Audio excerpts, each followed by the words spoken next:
Hello students, मैं Alok Nath Jha, mathematics teacher, आपके लिए मोस्ट इम्पोर्टेंट पेपर फिर से एक ले आया हूँ। और दो पेपर जिसके कि बहुत ही इम्पोर्टेंट क्वेश्चंस, बहुत ज़्यादा इम्पोर्टेंट क्वेश्चंस थे जो हम शेयर कर चुके हैं।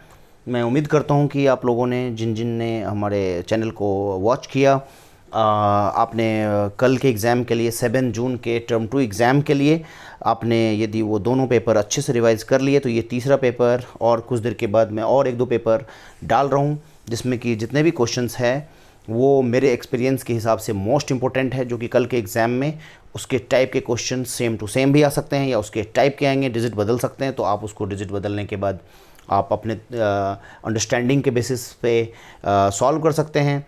तो डेफिनेटली ऑल द बेस्ट और बहुत शुभकामना के साथ मैं आपका टाइम ज़्यादा नहीं लूँगा और ये नेक्स्ट एक क्वेश्चन पेपर फिर से शेयर कर रहा हूँ, जो कि मोस्ट इम्पोर्टेंट सैम्पल पेपर के सीरीज़ का थर्ड पेपर है हमारे चैनल पर, और ये अपलोड हो रहा है आपके लिए। और आप इसको सॉल्व करें, प्रैक्टिस करें और कल के लिए बहुत ज़्यादा अच्छे से तैयार कर लें, रिटन प्रैक्टिस कर लें, क्योंकि रिटन प्रैक्टिस करेंगे तो ये आपको कल ज़रूर रिकॉल हो जाएगा एग्ज़ाम के टाइम में।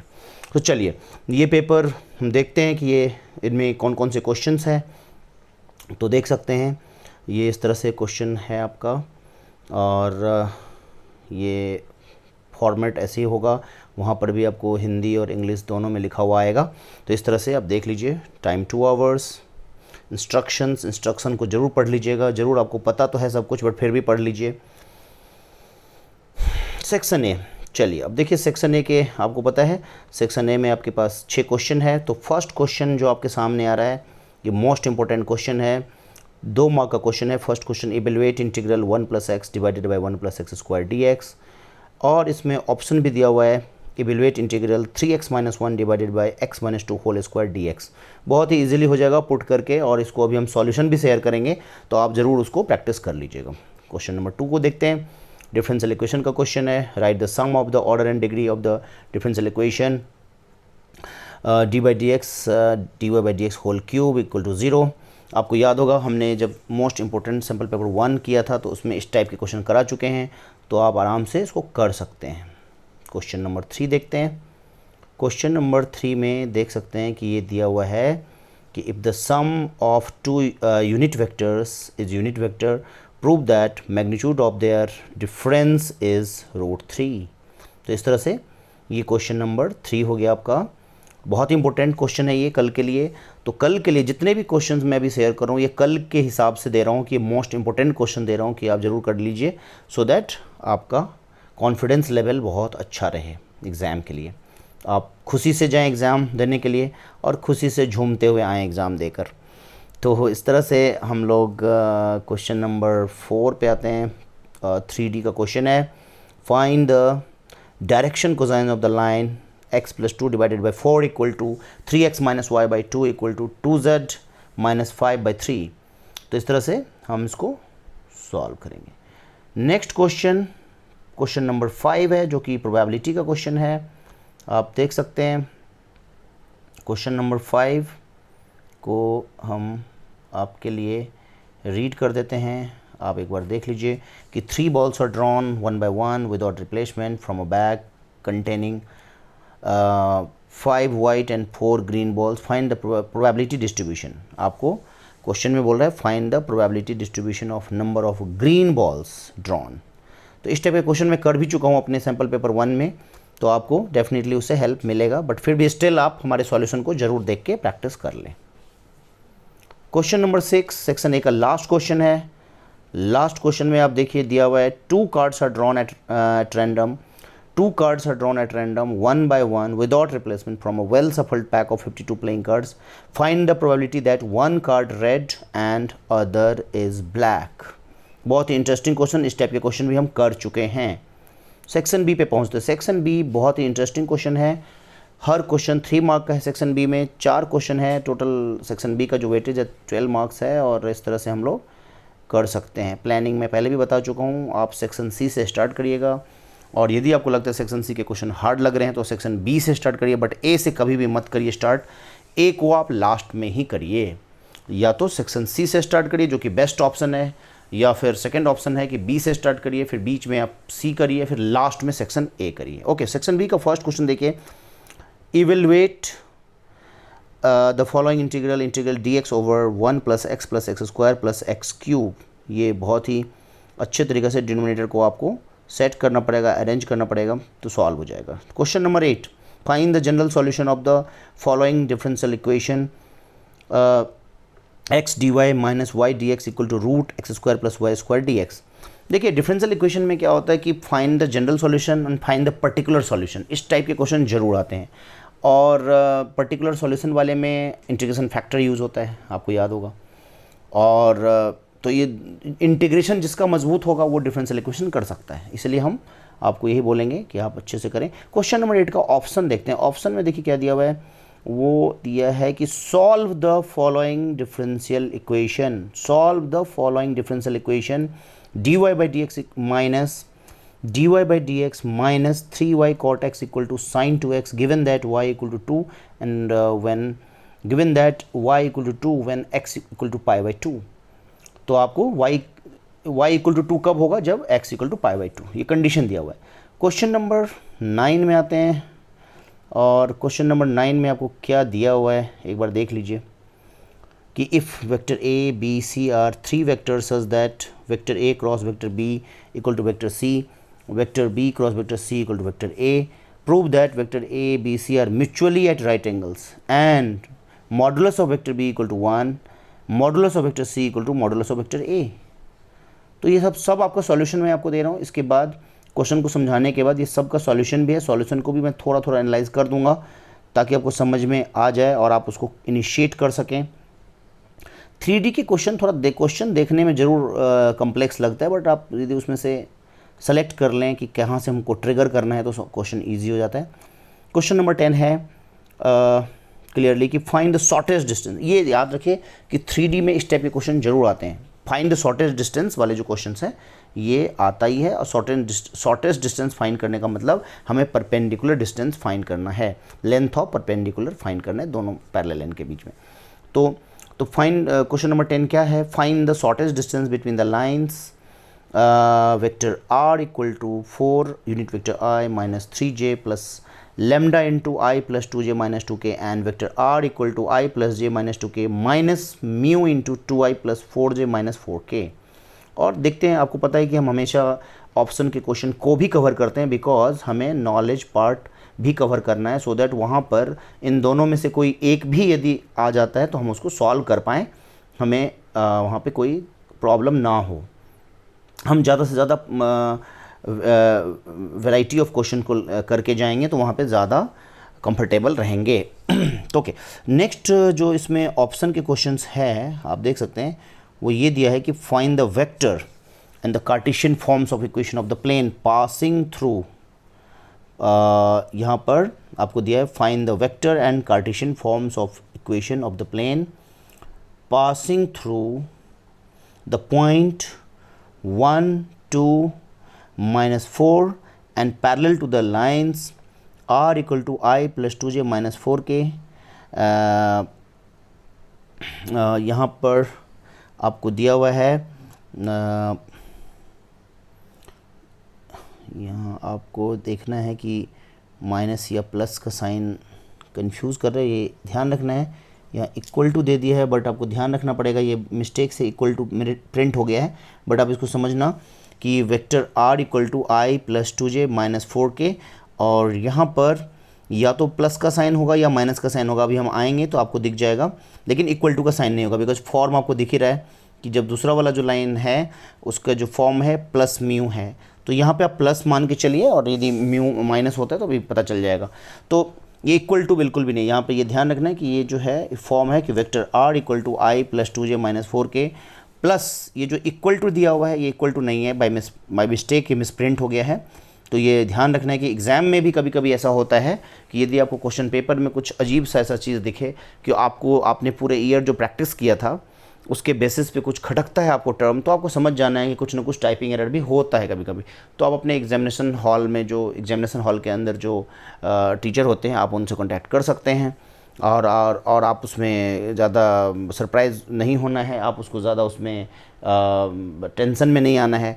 आपको ये देखना है कि मिसप्रिंट है तो वो एरर का पार्ट उस साइड से है, ऑफिशियल साइड से है, आपकी तरफ से नहीं है, तो आप उसको अदर क्वेश्चन पहले कर लें, उसको एंड में मतलब ट्राई करें, या फिर टीचर से ज़रूर सजेशन ले लें। ओके तो यहाँ पे ये क्वेश्चन है कि लाइन का जो इक्वेशन है vector r equal to i plus 2j minus 4k plus lambda into 2i plus 3j plus 6k। And दूसरा है यहाँ पर r इक्वल टू, नेक्स्ट होगा, यहाँ पे भी r लिखना मिस हो गया है, लेकिन r इक्वल टू होगा कि vector r equal to i minus 3j plus 5k plus mu into i plus j minus k. इस तरह के क्वेश्चन हमने अपने वीडियो में कर रखे हैं, जो सैम्पल पेपर 1 किया था तो उसमें किए थे, तो आपको समझ में आ जाएगा। सेक्शन सी की तरफ मूव करते हैं। सेक्शन सी में मोस्ट इंपॉर्टेंट क्वेश्चन का जो क्वेश्चन नंबर 11 है वो है evaluate integral lower limit -1 upper limit 2 modulus x Q minus x D x.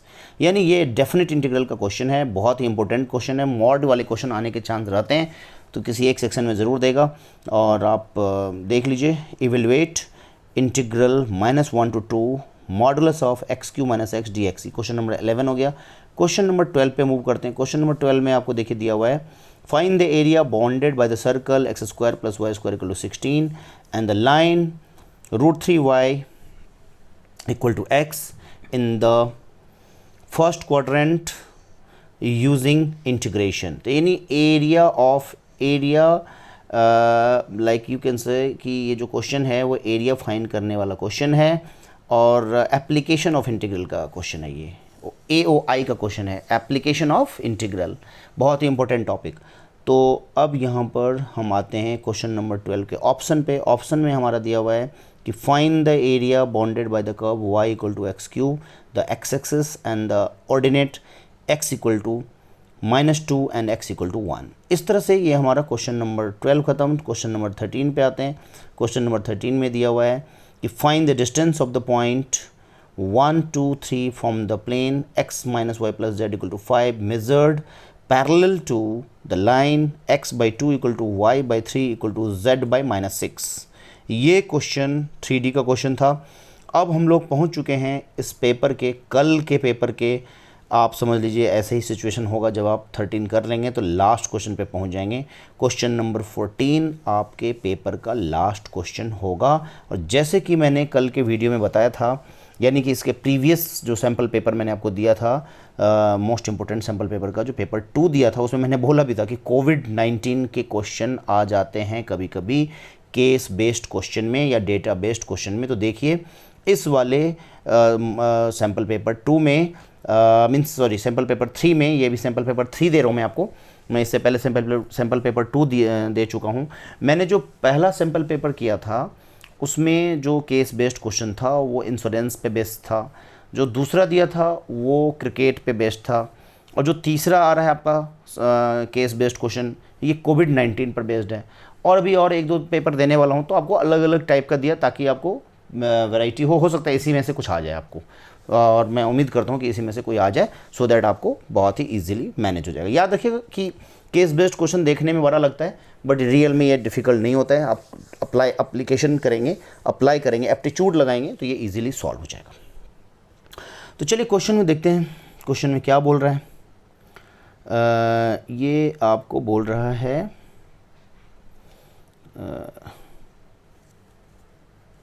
Page जो है, तो स्टूडेंट ये जो केस बेस्ड क्वेश्चन है कोविड-19 पर बेस्ड है, जो कि आपको पता है कि आज के डेट में सोसाइटी में अभी तक ये है, और कोविड-19 हमारे सोसाइटी को, हमारे वर्ल्ड को किस तरह से डिस्टर्ब किया है, इतने लोगों के जान चले गए। तो इस तरह से इसमें इसको लाइफ का पार्ट, एग्जामिनेशन का पार्ट बनाया जा रहा है, बिकॉज एजुकेशन सिस्टम को स्ट्रॉन्ग किया जा रहा है। एजुकेशन में लाइफ को एक ऐड किया गया है कि लाइफ में जो भी चीज़ हो रही है उसको हम एजुकेशन के साथ जोड़ के रखें, सो दैट हम जो कुछ भी पढ़ रहे हैं हमारे साथ वो सोसाइटी के साथ हम जुड़े रहें, सोसाइटी में क्या हो रहा है अप टू डेट भी रहें। तो अब यहाँ पे एक बात मैं बताऊँगा कि जब आप लास्ट क्वेश्चन कर रहे होते हैं तो जाहिर सी बात है कि वैसे तो ये आप पहले ही करेंगे, बिकॉज मैंने पहले ही बोला कि सेक्शन सी पहले ही कर लीजिए, तो सेक्शन सी तो आप पहले ही करेंगे, मैं जानता हूँ। लेकिन कभी कभी किसी केस में ये लगता है कि हम एक लास्ट क्वेश्चन को हम एंड मोमेंट के लिए रखते हैं और स्पेस छोड़ देते हैं। कभी कभी ऐसा होता है कि आप सेक्शन सी के एक क्वेश्चन है जिसको लास्ट में करना चाहते हैं, उसके लिए स्पेस आपने छोड़ रखा है। तो यदि आप by the way end moment पे पहुंच जाते हैं और आपको लगता है ये लंबा सा स्टोरी मैं अब कैसे समझूं, तो बढ़िया है ना कि आपको लगता है कि इंग्लिश में समझने में टाइम ज़्यादा लग रहा है तो हिंदी में स्टोरी समझ लीजिए, कोई दिक्कत नहीं है, क्योंकि स्टोरी देखिए हिंदी में भी दिया हुआ है। ठीक है, मैं जानता हूँ आप लोग का इंग्लिश तो वैसे ही सबका स्ट्रांग ही होता है सबका, तो कोई दिक्कत नहीं है, बट फिर भी यदि किसी को लगता है अंडरस्टैंडिंग थोड़ी दिक्कत हो रही है तब हिंदी में स्टोरी पढ़ लीजिए, बट कोई दिक्कत नहीं है, जिसकी नहीं है तब तो इंग्लिश में आ जाते हैं सीधा हम लोग। जैसे कि आते हैं क्वेश्चन, देखिए केस बेस्ड में क्वेश्चन में क्या क्या दिया हुआ है। डायग्राम तो आपको समझ में आ ही रहा होगा। देखिए ये सीन क्या बता रहा है आपको, सीन से ही देखने में लग रहा है कि किसी कोविड-19 के पेशेंट का ये इन्फॉर्मेशन है। ये बड़े बड़े डिवाइस लगे होते हैं, आप यदि जाएंगे बड़े बड़े हॉस्पिटल में, एम्स या बड़े सफदरजंग हॉस्पिटल सब के अंदर, तो आप देखेंगे कि ये आपको मिलेगा और स्पेशल बड़े बड़े डिवाइस में वो इन्फॉर्मेशन देता है कि बॉडी के अंदर में क्या चेंज हो रहा है, बॉडी सारे डिफ्रेंसिएशन और इंटीग्रेशन जो इतने भी आप पढ़े हैं ना कैलकुलस में, तो डिफ्रेंसिएशन और इंटीग्रेशन का सब यूज़ हो जाता है वहाँ पर लाइफ में, कि किस रेट से उसके बॉडी के अंदर में वो ब्लड के अंदर में वो चीज़ चेंजेज आ रहा है। तो वो रेट ऑफ एवोल्यूशन जो होता है ना, किसी चीज़ का जो रेट निकालते हैं तो उसमें डिफ्रेंसिएशन का यूज़ वो करते हैं, तो कैलकुलस यहाँ पे काम आता है। तो ये डिवाइसेस बता रहा है कि पेशेंट की क्या कंडीशन है, कोविड-19 के जो पेशेंट है उसके अंदर बॉडी में हम क्या करें ताकि वो बच जाए और जो भी है, ठीक है। तो ये तो इंटरनल मैटर है, मैं आपको सीन शेयर किया, फील लाया कि हाँ कैसे कैसे होता है ट्रीटमेंट। अब देखिए मेन तो आपको मार्क लेना है, 4 मार्क, ठीक है। 4 मार्क्स लेने से मतलब रखिए, बाद में तो MBBS फील्ड में आप जाएंगे तो डॉक्टर बन ही सकते हैं। तो चलिए अब इस क्वेश्चन में देखते हैं कि दिया हुआ है कि नो कोविड-19 test is 100% right, so there errors and results are both important during the ongoing COVID-19 pandemic. There is a lot of buzz regarding the possible errors in diagnosis with both RT-PCR tests and the faster antibody-based tests all over the world. The reliability of a COVID PCR test is specialized as follows. Of people having COVID, 90% of the test detects the disease, but 10% goes undetected. Of people free of COVID, 99% of the test is judged COVID negative, but 1% are diagnosed as showing COVID positive. From a large population of which only 0.1% have COVID, 1% is selected at random, given the COVID PCR test, given the COVID PCR test, and the pathologist records him or her as COVID positive. ये आपको probability find करना है। ये इस तरह से आपको नीचे दिया है, अब कंडीशन क्या फाइंड करना है। आप ये तो ऊपर की कंडीशन दिया हुआ है, ठीक है, ये सारे कंडीशन आपको ऊपर में दिया हुआ था। नेक्स्ट में अब क्या पूछ रहे देखिए, करे based on the above information answer the following. पहला क्वेश्चन है what is the probability of the person to be tested as COVID positive given that he is actually having COVID. Okay, first question है what is the probability of the person to be tested as COVID positive given that he is actually having COVID. Second है what is the probability that the person is actually having COVID given that he is tested as COVID positive. Okay, तो यहाँ पर दोनों अलग अलग condition है। इस तरह से हम लोग का पेपर ख़त्म होता है।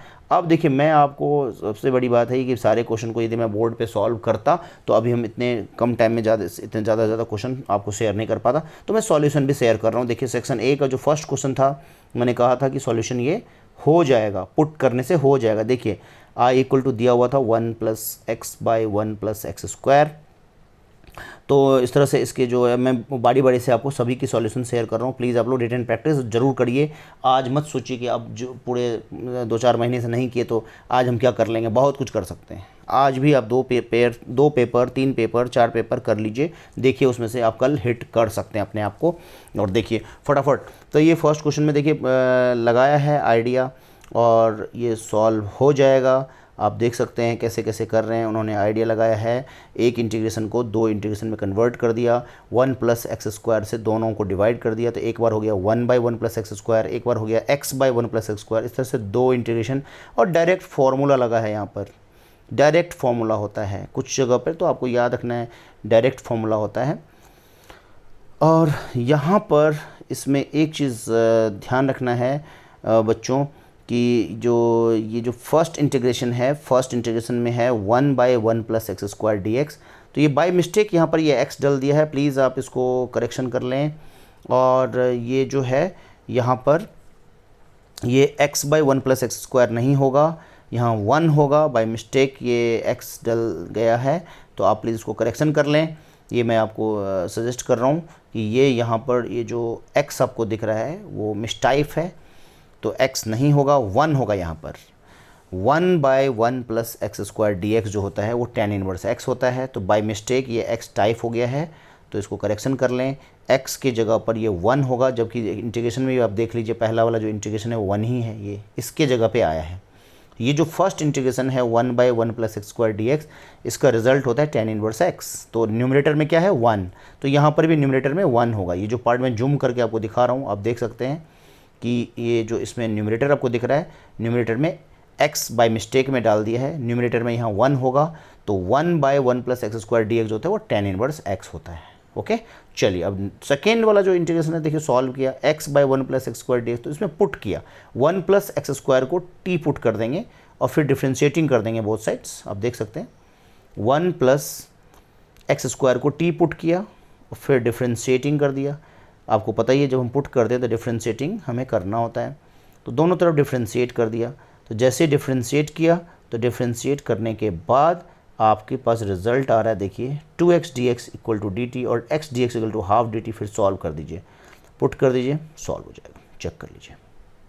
उसके बाद तो फॉर्मूला लग रहा है डायरेक्ट। बस एक मिसप्रिंट मैंने आपको बता दिया, शेयर कर दिया, ये बहुत ज़्यादा इंपॉर्टेंट था क्योंकि आपका समय नहीं बर्बाद होना चाहिए।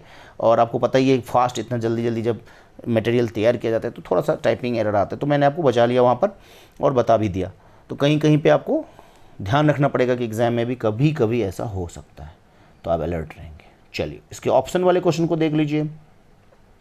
ऑप्शन वाले क्वेश्चन बहुत ही ट्रिकी वे में कर लिया गया, देख लीजिए, समझ में आ रहा होगा आपको। बहुत सारे क्वेश्चन इजी है और समझ में आ जाता है। यदि आपको ज़्यादा डाउट हो रहा है तो आप मुझे कमेंट सेक्शन में भेजिए, मैं अभी भी सॉल्व करके आपको एक्सप्लेन करके भेजूँगा।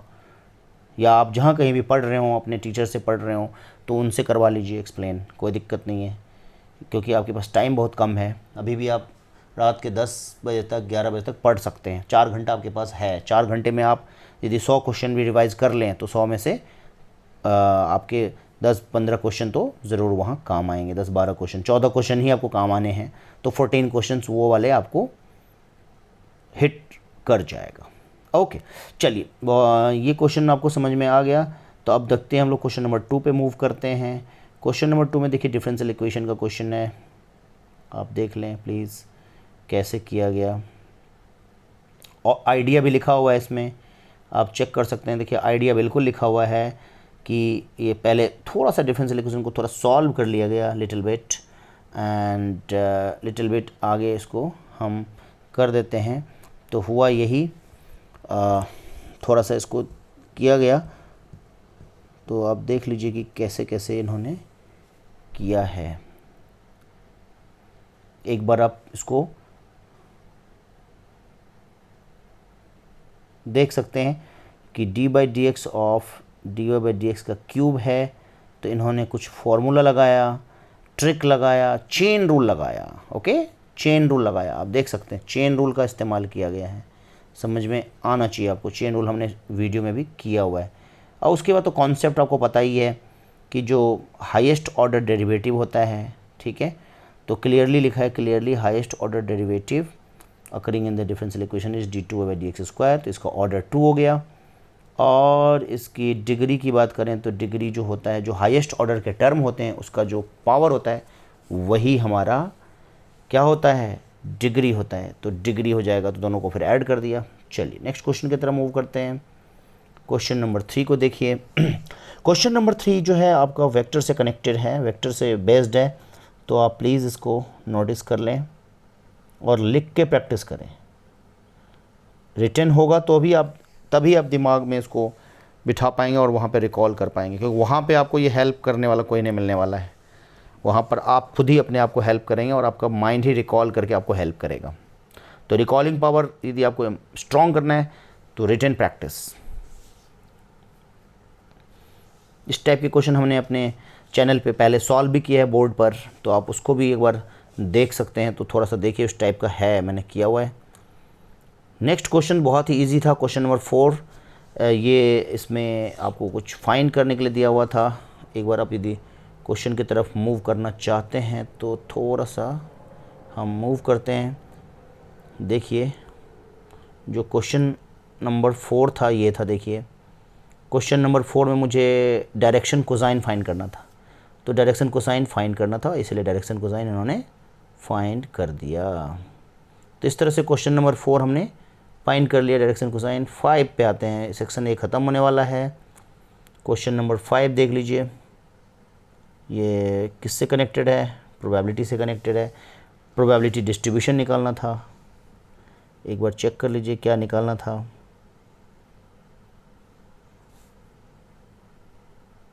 हाँ, ये प्रोबेबिलिटी डिस्ट्रीब्यूशन से ही बेस्ड है। 2 मार्क में ही डाल दिया, कोई दिक्कत नहीं, हो जाता है कभी कभी। 2 मार्क में थोड़ा सा इतना लंबा क्वेश्चन दिया है तो एग्जामिनर ने डाला है तो हमें करना तो पड़ेगा ही। तो इस तरह से तो स्टूडेंट ये क्वेश्चन नंबर 5 भी हम लोगों ने देख लिया।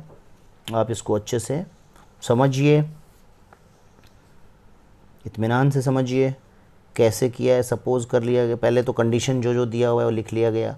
फिर आपको पता ही है कि प्रोबेबिलिटी में जब भी हम फार्मूला लगाते हैं कि तो प्रोबेबिलिटी ऑफ एनी इवेंट क्या होता है, number of favourable outcomes divided by total number of outcomes. तो हर जगह वही लगाते रहना है। फिर धीरे धीरे देखिए पुश किया कंडीशन के हिसाब से, और जिस चीज़ का प्रोबेबिलिटी डिस्ट्रीब्यूशन निकाल रहे हैं तो उसमें हमें रैंडम वेरिएबल एक एक्स मानना होता है।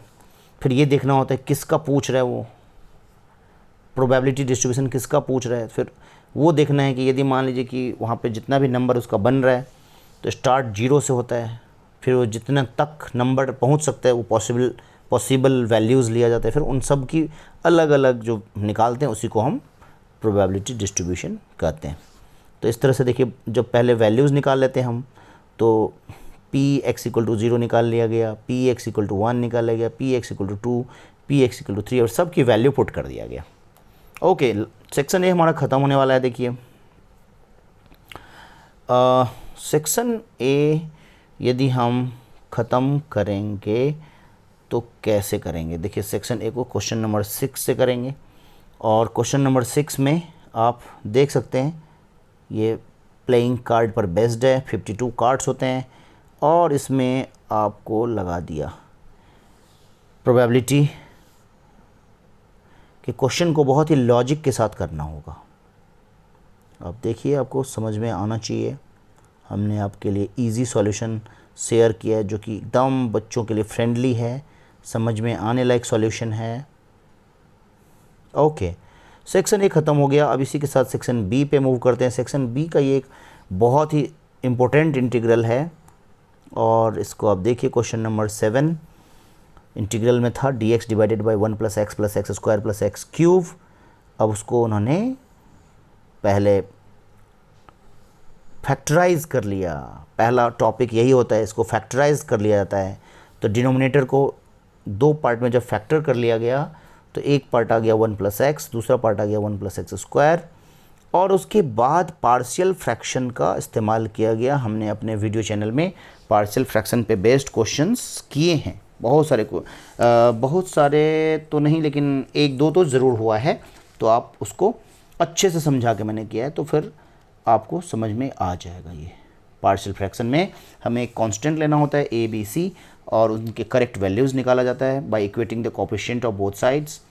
और फिर जब ABC की वैल्यू निकल जाती है तो हम जो भी पुट किए हुए रहते हैं उसमें ABC की वैल्यू पुट करके एक एक्सप्रेशन ईजी आ जाता है, जिससे हम डायरेक्ट फार्मूला लगा लेते हैं, इंटीग्रेशन का रिजल्ट आ जाता है। देखिए यहाँ पे ABC की वैल्यू निकाली गई, चेक कर लीजिए।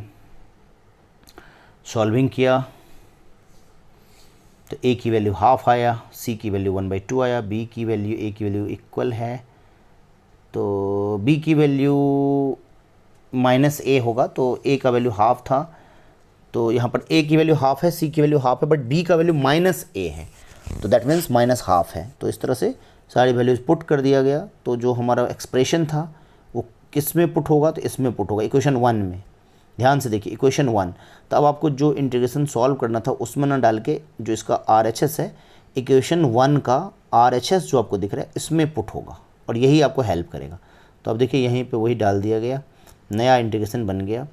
और जैसे ही न्यू इंटीग्रेशन बनेंगे तो ये 3 इंटीग्रेशन बन गए, क्योंकि 3 पार्ट बनेंगे 3 पार्ट बनेंगे, तीनों का इंटीग्रेशन बहुत इजीली निकल जाएगा, क्योंकि सब में देखिए फॉर्मूला लग रहा है डायरेक्ट 1/x का log x होता है, तो 1/1 + x का भी log mod 1 + x होगा। तो मैक्सिमम पार्ट यहाँ पर यही है कि हमें ये देखना है कि और हाँ, जहाँ चेन रूल लगेगा हम चेन रूल को भी ध्यान में रखेंगे। तो इस तरह से ये ध्यान रखना पड़ेगा कि ये कॉन्सेप्ट वही वाला लग गया कि 1/x का log mod x होता है, फिर जहाँ 1/x की जगह x के बदले में कहीं में 1 + x² आ रहा है या कुछ और चीज़ आ रहा है, तो हम उसको चेन रूल पे सेट करेंगे, तो फाइनल आंसर ये आ जाएगा। क्वेश्चन नंबर 8 डिफरेंशियल इक्वेशन का क्वेश्चन है, बिल्कुल बहुत ही इंटरेस्टिंग है, हमने अपने चैनल पे सॉल्व किया हुआ है, सैम्पल पेपर 1 जब किया था तो आप देखिए, मैंने finding general solution, finding particular solution, दोनों के क्वेश्चन सॉल्व किए हैं। तो hope you enjoyed that questions, those questions, and definitely you will understand this question also. तो देखिए यहाँ पे पहले स्टैंडर्ड फॉर्म में लाया जाता है। हम सबसे पहले dy/dx जो भी इक्वेशन दिया हुआ है, जिस फॉर्म में दिया हुआ है, पहले हम उसको थोड़ा सा सेट कर लिए। ओके, तो यहाँ पर ऐसा कर लिया गया। तो जब ऐसा किया गया तो देखिए dy/dx, फाइनली dy/dx निकालना है, आपको ध्यान रखना है। ऐसे क्वेश्चन में ये देखना है कि dy/dx हम पहले निकाल लें। तो dy/dx हमारा यहाँ आ रहा है, दिख रहा है कि dy/dx × y/x equal to √x² + y² x, और यहाँ पर पुट वाले कॉन्सेप्ट लगता है कि put y equal to vx। ठीक है, सेम क्वेश्चन हम कर चुके हैं पहले सैम्पल पेपर 1 में, तो सेम टाइप के मतलब। तो put y equal to vx किया, put y equal to vx, फिर इसमें बहुत से डिफ्रेंशिएटिंग कर दिया, तो dy/dx की वैल्यू फाइंड हो गई। अब हम dy/dx की वैल्यू डाल देंगे वहाँ पर जो वैल्यू भी निकला है, और y की जगह vx भी पुट कर देंगे, तो एक नया रिजल्ट आ जाएगा, देख सकते हैं आप। ओके, तो इस तरह से ये आपको इस तरह से फॉर्म में आ जाएगा, v के फॉर्म में आ जाएगा और v और x के फॉर्म में आ जाएगा। और फिर हम क्या करेंगे कि जितने भी v वाले टर्म है वो dv की तरफ ले आएंगे, जितने भी x वाले टर्म है उसको dx की तरफ ले जाएंगे, x वाले टर्म को dx की तरफ ले जाएंगे, v वाले टर्म को dv की तरफ ले जाएंगे। लेकिन ये ध्यान रखना चाहिए कि dv वाले टर्म ऊपर रहेंगे, dx वाले टर्म ऊपर रहेंगे, न्यूमरेटर में रहेंगे, डिनोमिनेटर में कभी भी dx और dv को नहीं डालेंगे। इस तरह से डायरेक्ट फार्मूला लग गया, आप देख सकते हैं यहाँ पर डायरेक्ट फार्मूला अप्लाई कर दिया गया। फार्मूला लगा देंगे और आपको ये समझ में आ जाएगा। तो स्टूडेंट, मैं उम्मीद करता हूँ कि आप लोगों को ये हेल्प करे। मैं उम्मीद करता हूँ कि ये आपको हेल्प कर रहा है, जो सॉल्यूशन मैं शेयर कर रहा हूँ। और ये इस तरह से लंबा टर्म है, तो थोड़ा सा मैं जूम करके भी दिखा देता हूँ कि इस तरह से आएगा। तो ये क्वेश्चन यहाँ पर कंप्लीट हो जा रहा है। इधर लास्ट में ये आपका इस साइड ये आ रहा है। फाइनली जो ये टर्म आएगा लास्ट में ये आ जाएगा कि cx और cx का टर्म आ रहा है y plus something equal to cx²। तो यहाँ पर ये हमारा टर्म ख़त्म हो रहा है। और तो नेक्स्ट इसी के ऑप्शन के क्वेश्चन को भी देख लीजिए। ऑप्शन वाले जो क्वेश्चन है वो आपका डिफरेंशियल इक्वेशन का ही क्वेश्चन है। आई थिंक ये पर्टिकुलर सॉल्यूशन का क्वेश्चन है, और पर्टिकुलर सॉल्यूशन में IF निकलता है, स्टैंडर्ड फॉर्म होता है। तो सबसे पहले डिफरेंशियल इक्वेशन को लिख लिया गया, कंपेयरिंग कर लिया गया। तो इसका फॉर्म देखिए कैसा था, dy/dx plus py equal to q का फॉर्म था। यहाँ p equal to 3 cot x, q equal to sin 2x। इस टाइप के क्वेश्चन भी हम कर चुके हैं पहले सैम्पल पेपर 1 में। ओके, तो सबसे पहले इंटीग्रेशन p dx निकाल लिया, p dx निकाला तो देखिए वैल्यू पुट करके फाइनल आ गया। अब IF निकालेंगे। IF का फॉर्मूला होता है IF का जो फॉर्मूला होता है वो होता है e to the power integration p dx। ये ध्यान रखना है, ये क्या होता है, e to the power integration p dx। तो ये कहीं पे यहाँ पे टाइपिंग का ज़रा सा है प्रॉब्लम, तो प्लीज़ आप इसको इम्प्रूव कर लीजिएगा। फिर से ये इम्प्रूव कर लीजिएगा कि यहाँ पर आई एफ को है ये फार्मूला थोड़ा सा मिसराइट किया है, तो प्लीज़ आपको मैं डिक्टेट कर रहा हूँ जहाँ जहाँ मुझे ऐसा दिख रहा है। मैं पहले वैसे भी अपने सैम्पल पेपर 1 में सॉल्व कर चुका हूँ, तो उसमें जो फार्मूला होता है, और वैसे भी कोई फार्मूला है तो मेन फार्मूला कभी भी नहीं बदलेगा। आपकी जो बुक में है फार्मूला लिस्ट में जो भी फार्मूला होता है वो आपको वही याद रखना है, कभी भी बदलता नहीं है। तो सैम्पल पेपर में ये जो भी दिया है मैंने, इसमें ज़रा सा हल्का सा ये टाइपिंग का एरर है, तो इसको आप इम्प्रूव कर लीजिएगा कि ये जो आई एफ है, तो आई एफ के फार्मूला में इंटीग्रेशन स्टार्टिंग में नहीं आता है, यहाँ पर ये स्टार्टिंग में ही इंटीग्रेशन डाल दिया है, तो इंटीग्रेशन स्टार्टिंग में नहीं डलता है। आई एफ का फॉर्मूला होता है e to the power integration p d x. तो इंटीग्रेशन पी डी एक्स तुमने पहले ही निकाल लिया ना, देखिए ये रहा इंटीग्रेशन पी डी एक्स हमने पहले ही निकाल लिया, ये रहा log sin x to the power -3, like in the sense means like log sin x to the power -3। तो ये जो ये log sin x to the power -3 है, ये तो डायरेक्ट हमारा किसका वैल्यू है, इंटीग्रेशन पी डी एक्स का। और आई एफ का फॉर्मूला होता है e to the power integration p d x, यानी ये इंटीग्रेशन स्टार्टिंग में जो डला हुआ है इसको आप करेक्शन कर लीजिएगा, ये स्टार्टिंग में इंटीग्रेशन नहीं होता है। यदि आप इस वीडियो को देख रहे हैं तो इस स्टार्टिंग में इंटीग्रेशन नहीं होता है। आई एफ का फॉर्मूला होता है e to the power integration p d x, तो स्टार्टिंग में हम सिर्फ ई लिखेंगे। तो आई एफ इक्वल टू, मैं दोबारा डिक्टेट कर रहा हूँ, I F equal to e to the power integration p d x. तो इंटीग्रेशन पी डी एक्स हमारा पहले निकला हुआ है, तो ई की पावर डायरेक्ट लगा देंगे। तो बस आपको करेक्शन ये करना पड़ेगा कि ये जो इंटीग्रेशन यहाँ लिखा हुआ है, यहाँ पर I F equal to integration starting में लिखा हुआ है, स्टार्टिंग वाले इंटीग्रेशन को काट दीजिए और ई की पावर में जो पी डी एक्स है सिर्फ पी डी एक्स में इंटीग्रेशन लगा दीजिए। ओके, तो चलिए अब यहाँ पर हम लोग इस क्वेश्चन को ख़त्म करेंगे, बिकॉज हम लोग के पास बहुत सारे क्वेश्चन रिवीजन करने के लिए है और रिवीजन करने के लिए क्वेश्चन की कमी नहीं है। ठीक है, तो इस तरह से देखिए जब हम आई एफ निकाल लिए, और आई एफ पे मैं क्यों जोर डाल रहा हूँ, क्योंकि आई एफ करेक्ट निकल गया तो क्वेश्चन सॉल्व हो जाएगा। तो आई एफ हमारा यहाँ पर e to the power integration p d x, तो e to the power log sine x के पावर -3, तो डायरेक्ट ये हो जाएगा साइन एक्स के पावर -3, तो 1/sin क्यूब एक्स। अब जनरल सॉल्यूशन डायरेक्ट फॉर्मूला होता है, जनरल सॉल्यूशन का फॉर्मूला होता है y into I F equal to integration q into I F d x plus c. ये फॉर्मूला एकदम आपको याद रखना है, करेक्ट लिखा हुआ ये, और ज़रा सा बस 2 जगह मिसप्रिंट था, बट कोई बात नहीं, मैंने बता दिया।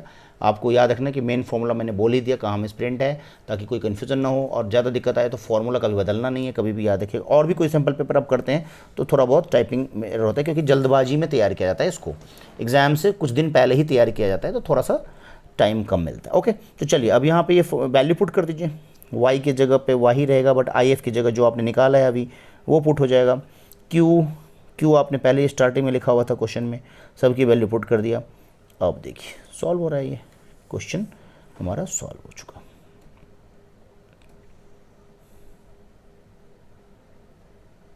ओके बच्चों, तो ये क्वेश्चन ऑलमोस्ट आप देख लीजिए सॉल्व हो जाएगा। लास्ट में इन्होंने किया है कि जो y की वैल्यू आ गई, साइन क्यूब एक्स लिखा है, multiplying every term by LCM equal to sine cube x, तो वो कर दिया। फिर y इक्वल टू आपका आ रहा है एक रिज़ल्ट, फिर हमने c का वैल्यू निकालना है, तो c की वैल्यू आराम से निकल जाएगा, जो कंडीशन दिया हुआ है कि y equal to 2 when x equal to π/2, ये दोनों वैल्यू पुट कर देंगे तो c का वैल्यू कुछ ना कुछ आ जाएगा। तो देखिए उन्होंने c का वैल्यू भी निकाल लिया, और जब c का वैल्यू फाइंड हो गया तो c का वैल्यू हम पुट कर देंगे, तो फाइनल आंसर हमारा आ रहा है y equal to 2 sine square x plus 4 sine cube x. चलिए नेक्स्ट क्वेश्चन पे, क्वेश्चन नंबर 9 की तरफ मूव करते हैं। 9 में दिया हुआ है आपका, ये आपका देख लीजिए वेक्टर से रिलेटेड क्वेश्चन है।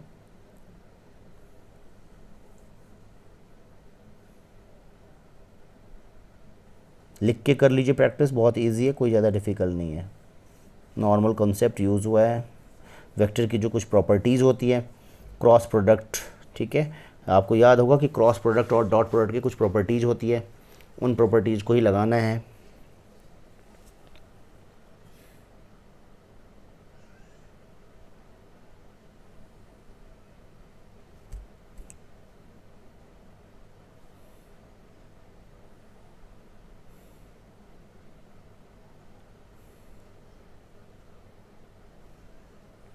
तो मूविंग ऑन क्वेश्चन नंबर 10 देखिए 10 में आपका सिंपल क्वेश्चन किसका है ये, तो ये है आपका 3D का क्वेश्चन है और हमें शॉर्टेस्ट डिस्टेंस फाइंड करना है। फॉर्मूला जिसको याद रहेगा वही कर पाएगा। ये याद रखिए शॉर्टेस्ट डिस्टेंस फाइंड करने का फॉर्मूला होता है modulus of bracket vector a2 minus vector a1 bracket close multi cross product, यहाँ पे दोनों का cross product into cross product vector b and whole modulus close and divided by magnitude of vector b। तो ये formula याद रखना है कि न्यूमरेटर में एक बड़ा सा मॉडुलस लगाना है होल मॉडुलस। तो मॉडुलस ऑफ, तो किसका मॉडुलस, तो मॉडुलस के अंदर दो वेक्टर का क्रॉस प्रोडक्ट होता है। ध्यान रखिए मॉडुलस के अंदर दो वेक्टर का क्रॉस प्रोडक्ट, कौन सा दो वेक्टर, एक a2 माइनस a1 और दूसरा वेक्टर b। तो इन दोनों का क्रॉस प्रोडक्ट ऑफ होल का modulus and divided bye modulus of vector b। चलिए फाइंड हो गया। इसकी कैलकुलेशन पार्ट आप खुद करिए, कैलकुलेशन हमने किया हुआ है पहले के क्वेश्चन में, हमने पहले सैम्पल पेपर में करके आपको दिखाया हुआ है। तो इस तरह से आप देख सकते हैं कि क्वेश्चन नंबर 10 में आपको ये फॉर्मूला डालना है और फाइंड हो जाएगा। ओके, तो ये आपको पूरे क्वेश्चन को भी मुझे थोड़ा सा व्यू देना है। तो यहाँ पे शॉर्टेस्ट डिस्टेंस फाइंड हो रहा है 2√5। ओके, तो चलिए अब यहाँ पे आते हैं इसके ऑप्शन वाले क्वेश्चन में। ऑप्शन वाले क्वेश्चन को भी देख लीजिए। ऑप्शन वाले क्वेश्चन में भी ये आपका कंडीशन लगा रहा है और कैसे, तो आप देख सकते हैं, एक बार खुद से देखिए कहीं आपको मेरे बोलने से भी डिस्टर्ब ना हो जाए। तो ऐसा होता है कि आपके लास्ट मोमेंट पे हम नहीं चाहते कि आपको कोई डिस्टर्ब हो, मेरा काम है आपको हेल्प करना। देख लीजिए वेक्टर a1 दिया हुआ है,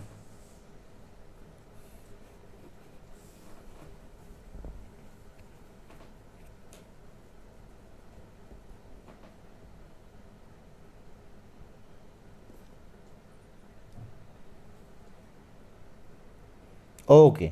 तो इस तरह से हम लोगों ने इसके ऑप्शन के क्वेश्चन को भी देख लीजिए। कभी कभी कोई क्वेश्चन आपको ज़्यादा टाइम बर्बाद कर रहा है तो कोई दिक्कत नहीं है, जो जो हो रहा है वही कर लीजिए अभी लास्ट मोमेंट पे, कोई टेंशन नहीं है कि A to Z ही करके जाएं। चलिए अब इसी को सॉल्व किया है थोड़ा सा और। तो आपको पता ही है कि दो वेक्टर का जब क्रॉस प्रोडक्ट निकालते हैं तो उसके लिए हम डिटर्मिनेंट का इस्तेमाल करते हैं। हमने पहले सैम्पल पेपर में करते हुए ज़रूर बताया था, तो उसी टाइप से करेंगे डिटर्मिनेंट के स्टाइल से।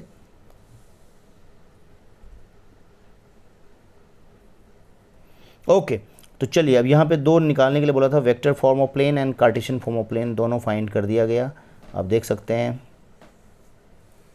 तो अब यहाँ से हम सेक्शन सी पे मूव कर गए। सेक्शन सी में क्वेश्चन नंबर 11 देख लीजिए। मॉड दिया हुआ है, इंटीग्रल डेफिनेट इंटीग्रल का क्वेश्चन है, integration -1 to 2 mod x³ - x dx solve किया गया। मॉड के क्वेश्चन को पता ही है, इंटरवल बनाया जाएगा, -1 to 2 है तो पहले -1 to 0 लिया गया, इसको ब्रेक डाउन कर दिया जाता है, पर -1 to 0 फिर 0 to 1 एंड 1 to 2 तीन बार। अब जिस आपको याद रखना है कि मॉड x की वैल्यू नेगेटिव हो जाएगी जब अंदर में लेस देन 0 होगा एंड पॉजिटिव हो जाएगी जब अंदर में ग्रेटर देन 0 हो जाएगा। तो वही कॉन्सेप्ट लग गया, देख लीजिए। तो यहाँ पर पहले भी हम कर चुके हैं इस टाइप के क्वेश्चन, तो सॉल्व कर दीजिएगा कैलकुलेशन। चलिए नेक्स्ट क्वेश्चन 12 को देखते हैं। AOI का क्वेश्चन है, देखिए इसमें दिया हुआ है एक इक्वेशन सर्कल का दिया हुआ है x² + y² = 16, तो इसका रेडियस 4 हो गया, तो एक सर्कल बना लिया गया। देखिए इसका डायग्राम इंपॉर्टेंट है। और दूसरा था √3y = x, देखने से ही क्लियर दिख रहा है कि ये एक स्ट्रेट लाइन का इक्वेशन है। ओके, तो स्ट्रेट लाइन का इक्वेशन बना लिया, तो स्ट्रेट लाइन का ग्राफ जो बना लिया y = x/3, sorry y = x/√3, y = x/√3 का ये लाइन बन गया देखिए, और सर्कल बन गया। सर्कल का रेडियस हो जाएगा कितना, रेडियस हो जाएगा 4। अब इसमें इस क्वेश्चन में ख़ास बात क्या होता है, देखिए इस ऐसे टाइप के क्वेश्चन में जो सबसे इम्पोर्टेंट बात होता है वो ये होता है, क्वेश्चन नंबर 12 की बात कर रहा हूँ, कि जो दो डायग्राम आपको दिया हुआ है, एक स्ट्रेट लाइन दिया हुआ है, एक आपको सर्कल दिया हुआ है, दोनों इक्वेशन को सॉल्व एकदम सही से करना होगा। You have to solve the equations of circle and line and you have to find the solution by solving them, and the solution gives you the point of intersection. So the point of intersection you get is the main helping tool for this question. यदि किसी का point of intersection सही है तो diagram perfect होगा, यदि point of intersection गलत है तो फिर डायग्राम इम्परफेक्ट हो जाएगा, गलत हो जाएगा, और फिर एरिया भी गलत आ जाएगा, क्योंकि जो पॉइंट ऑफ इंटरसेक्शन है वहीं से तो हमारा लोअर लिमिट और अपर लिमिट डिसाइड होगा, राइट. तो यहाँ पे जो इसका पॉइंट ऑफ इंटरसेक्शन हुआ था वो दिख रहा है, डायग्राम को देखने से ही पता चल रहा है कि पॉइंट ऑफ इंटरसेक्शन इसका हो रहा है 4,0, बिकॉज आपको पता है कि सर्कल जब टच करेगा एक्स एक्सिस को तो 4,0 पे टच करेगा, क्योंकि सर्कल का रेडियस 4 है और वाई कोऑर्डिनेट 0 होता है एक्स एक्सिस पर.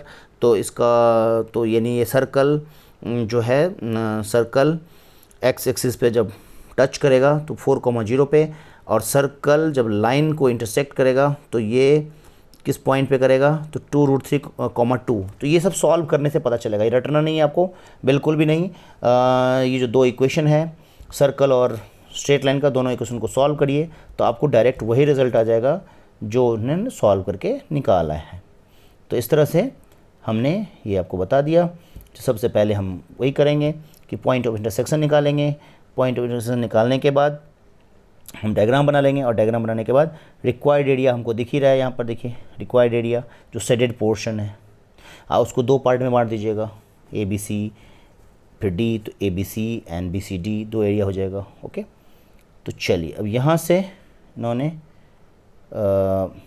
सबसे पहले पॉइंट वगैरह निकाला. अब लिखा है देखिए रिक्वायर्ड एरिया इज़ क्या, required area is the shaded portion, area of shaded portion, required area shaded in the first quadrant, the area under the line y equal to 1/√3x from x equal to 0 to 2√3. यानी देखिए दो part जो इसका बना, तो पहला part जो इसका लोअर लिमिट अपर लिमिट बनेगा 0 से 2√3 बनेगा, क्योंकि x एक्सिस पर देखिए जो पॉइंट है 0 से 2√3 जाएगा, तो लोअर लिमिट इसका 0 रहेगा, और अपर लिमिट क्या रहेगा, अपर लिमिट इसका जो आपको सामने में डायग्राम में दिख रहा है, देखिए अपर लिमिट इसका 2√3 हो जाएगा. तो देखिए वही है, तो इसके दो एरिया बन गया. एक पहला इंटीग्रेशन का देखिए लोअर लिमिट 0 है और अपर लिमिट 2√3 है. और जो दूसरा है डायग्राम देख लेते हैं, डायग्राम में ही से पता चलेगा. दूसरा का बनेगा लोअर लिमिट 2√3 और अपर लिमिट 4, तो वही हुआ है देखिए. तो 0 से 2√3 एंड 2√3 से 4. और ये भी ज़रूर इंपॉर्टेंट ध्यान रखना है कि डायग्राम को अच्छे से देखिए, जो लेफ़्ट साइड का पार्ट है उसमें स्ट्रेट लाइन रोल प्ले कर रहा है. स्ट्रेट लाइन का ग्राफ का y की वैल्यू जो आएगी वो स्ट्रेट लाइन वाली आएगी, इतनी y की वैल्यू x/√3 आ जाएगी. और जो राइट साइड वाला पार्ट है, ओके, यानी कि ये जो शेडेड पोर्शन है, शेडेड पोर्शन का दो पार्ट कर दिया गया, दो हिस्सा. तो शेडेड पोर्शन का जो लेफ़्ट साइड वाला पार्ट है उसमें फंक्शन लिया जाएगा स्ट्रेट लाइन का, और उसमें y की जगह पे x/√3 आया, इसलिए पहला वाला इंटीग्रेशन देखिए क्या आया हुआ है, देखिए आपको पता चल रहा है 1/√3x. और इसी डायग्राम में अब आप दोबारा देखिए कि इस डायग्राम का जो दो पार्ट हमने किया था, तो जो लेफ़्ट साइड वाला पार्ट है उसमें जो फंक्शन है वो स्ट्रेट लाइन है, और इसी डायग्राम में जो राइट साइड वाला पार्ट है उसका जो फंक्शन सर्कल लिया जाएगा. तो इसमें इससे y की वैल्यू जो है निकाला जाएगा सर्कल के इक्वेशन से, और y की वैल्यू यहाँ आ रही है √16 - x². तो इस तरह से इंटीग्रेशन में भी आपको यही दिख रहा है देखिए. फिर उसके बाद तो सॉल्विंग पार्ट जो आप आराम से कैलकुलेशन शार्पली करेंगे, शार्प कैलकुलेशन करेंगे तो ये आराम से होगा ही होगा.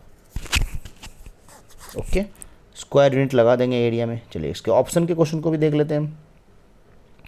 ऑप्शन के क्वेश्चन के भी देखिए डायग्राम को बड़ा सही तरीक़ा से दिया गया है. कुछ डायग्राम बहुत ईजी वे में हो जाते हैं, बट कुछ डायग्राम थोड़ा देखने में ज़रूर लगेगा, लेकिन बस इसमें भी इस क्वेश्चन में भी क्या होगा कि पॉइंट ऑफ इंटरसेक्शन मैटर करेगा. तो देखिए इसमें भी पॉइंट ऑफ इंटरसेक्शन सब आपको दिख रहा है कि दो बार शेडेड पोर्शन आया है, एक बार आया है आपका फर्स्ट क्वाड्रेंट में, एक बार थर्ड क्वाड्रेंट में, राइट. तो दोनों को मैनेज किया गया है. डायग्राम को देखिएगा अच्छे से. रिक्वायर्ड एरिया यहाँ पे लिख दिया, area under curve y equal to x³ with respect to x axis, from x equal to -2 to x equal to 1। तो देखिए स्टार्टिंग जो यहाँ पे हुआ है ना, ये स्टार्ट हुआ है x इक्वल टू -2 से और एंड हुआ है x इक्वल टू 1 तक, तो -2 टू 1। ठीक है, तो इसमें यहाँ पे इंटीग्रेशन जो बना देखिए, तो क्या सा बनेगा, क्लियरली दिख रहा है। तो पहला जो इंटीग्रेशन बन रहा है, तो -2 से 1 पहले लिया गया, तो पहले लिखा -2 to 1 mod x cube. Function तो हमारा y equal to x cube है, तो ये आपको याद रखना है कि कहीं कहीं पे यदि आपको साइन नहीं दिख रहा है तो याद रखिएगा लेफ़्ट साइड में जो लिखा सबसे जो ये जो पार्ट है लेफ़्ट साइड वाला पार्ट, इसमें ये लोअर लिमिट -2 है, ध्यान रखना है।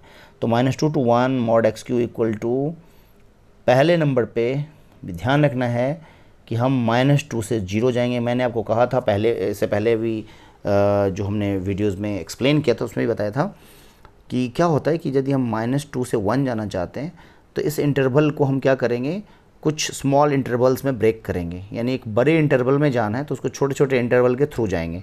तो -2 से 1 पहुंचना है तो पहले हम -2 से 0 जा रहे हैं, फिर 0 से 1 जा रहे हैं। तो एक इंटरवल को दो इंटरवल्स में, दो स्मॉल इंटरवल्स में बांट दिया गया। तो -2 to 0 mod X Q and 0 to 1 mod X Q solve कर दिया गया। ऐसा इसलिए किया गया क्योंकि -2 टू 0 के बीच में x नेगेटिव होता है तो वो माइनस में आ जाएगा उसका आंसर -x क्यू, और 0 से 1 में x पॉजिटिव होता है तो उसका पॉजिटिव में आएगा। तो दो इंटीग्रेशन सॉल्व कर दिया जाएगा। फिर कैलकुलेशन पार्ट तो you can manage.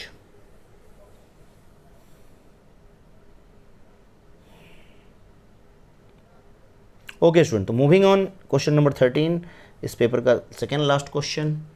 And second last question को हम लोग कर लेते हैं। वीडियो थोड़ा लॉन्ग हो गया बट क्या कर सकते हैं, थोड़ा सा हेल्प आपको मैं करना चाहता हूँ कि एक्सप्लेन कर दूँ। क्वेश्चन नंबर 13 बिल्कुल समझ में आ जाएगा आपको, कोई ज़्यादा डिफ़िकल्ट नहीं है। इसमें सपोज करना पड़ता है, ओके, क्योंकि ध्यान रखना पड़ता है ऐसे क्वेश्चन में लैम्डा वगैरह का कॉन्सेप्ट लेते हैं हम। जब भी कोई लाइन हम लेते हैं तो ये ध्यान रखना पड़ेगा। पहले डी आर्स निकाल लिया, ओके। उसके बाद सपोज़ किया गया है कि equation of line passing through P 1 - 2 3 and parallel to the given line this are.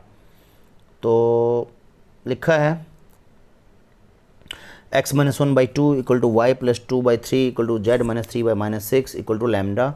अब फिर उसके बाद x, y, z की वैल्यू लैम्डा के फॉर्म में निकाल लेंगे, और ये जो पॉइंट निकलेगा ये क्या करेगा, सेटिस्फाई करेगा। लिखा है but this point Q lies in the plane. तो जब सेटिस्फाई करेगा तो जो x, y, z की वैल्यू निकला था वो आप प्लेन के इक्वेशन में पुट कर देंगे x, y, z की जगह पे, तो लैम्डा फाइंड हो जाएगा।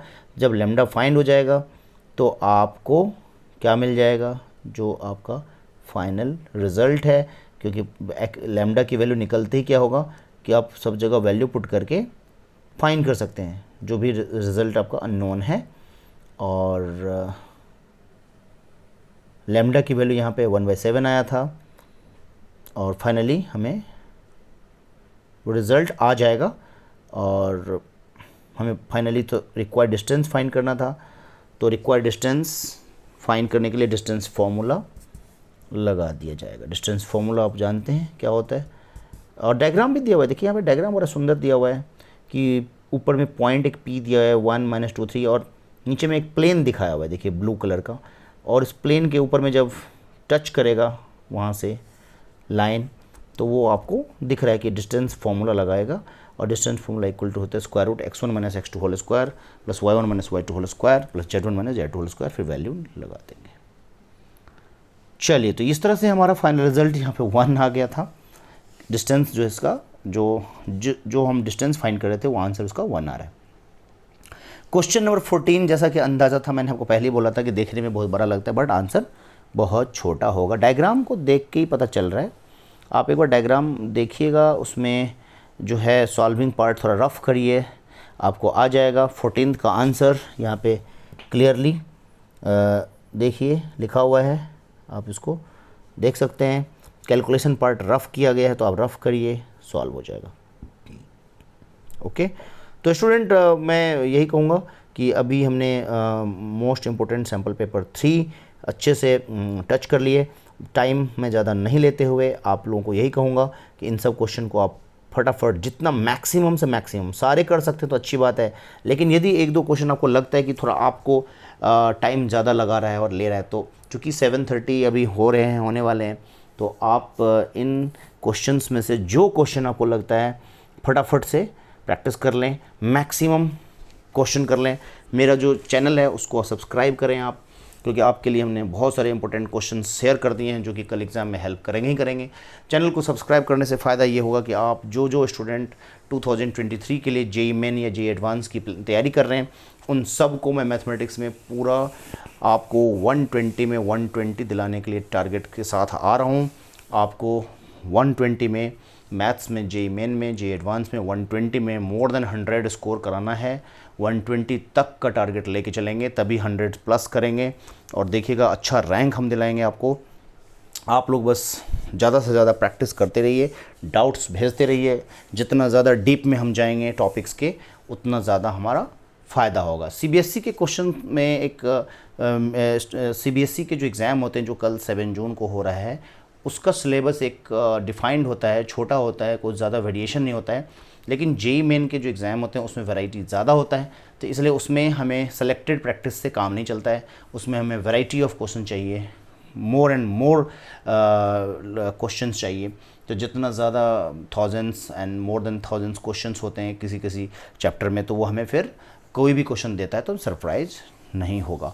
मेन बात है कॉन्सेप्ट क्लियर है तो हम किसी टाइप के क्वेश्चंस को भी कर सकते हैं। तो चलिए आप लोग ज़्यादा से ज़्यादा क्वेश्चन प्रैक्टिस करिए और लाइक दीजिए, कमेंट दीजिए, शेयर कीजिए और सबसे ज़्यादा इम्पोर्टेंट सब्सक्राइब ज़रूर कर लीजिए, सो दैट आपको वीडियो ऐसे मिलता रहेगा। और अपने फ्रेंड्स को भी आप ज़रूर अब शेयर कर दीजिए, सो दैट उनके भी एग्ज़ाम अच्छे चले जाएंगे, तो आपका भी वो आपका तारीफ़ करेगा कि हाँ मेरे फ्रेंड्स ने बताया तो कुछ क्वेश्चन हेल्प कर गया। तो ये सारे क्वेश्चन ज़रूर हेल्प करेगा, ये मैं आपको सिर्फ लाइक शेयर के पर्पज़ से सिर्फ नहीं बोल रहा हूँ। कल आपको एग्ज़ाम में आप देख लीजिएगा, जब एग्ज़ाम होगा तो आप हमारे पेपर से चेक करके देख लीजिएगा कि सैम्पल पेपर 1, 2, 3 और 2 पेपर मैं और देने वाला हूँ अभी। तो 5 सैम्पल पेपर जो मैंने अभी आपको शेयर कर रहा हूँ, इनमें से आप मान के चलिए कि आपको मैक्सिमम क्वेश्चन वही आ जाएंगे, उसी टाइप के आ जाएंगे, बस डिजिट चेंज होगा तो आप भी वहाँ पर ट्विस्ट करके सॉल्व कर लीजिएगा। और अभी के पेपर में जो सैम्पल पेपर 3 मैंने अभी आपको समझाया, तो IF का जो फॉर्मूला था जिसमें मैंने आपको बता दिया था कि उसको करेक्शन कर लीजिएगा कि IF का फॉर्मूला जो होता है वो e⁻ इंटीग्रेशन PDX होता है। तो जो इंटीग्रेशन स्टार्टिंग में इसमें लिख दिया था उसको आप करेक्शन कर लीजिएगा, और एक जगह और कोई करेक्शन मैंने आपको बोला था करने के लिए, तो वो भी कर लीजिएगा। ओके, तो all the best student. Alok sir की तरफ से आप लोगों को दिल से शुभकामना है कि आप लोग टारगेट 40 आउट ऑफ 40 लेके जा रहे हैं कल, और 40 तो आपको लेने का सोचना ही है। एंड जो भी होगा, जितना भी होगा वो देखा जाएगा, बट ये ज़रूर है कि आप अपनी कोशिश तो पूरा करें, ईमानदारी से करें। All the best.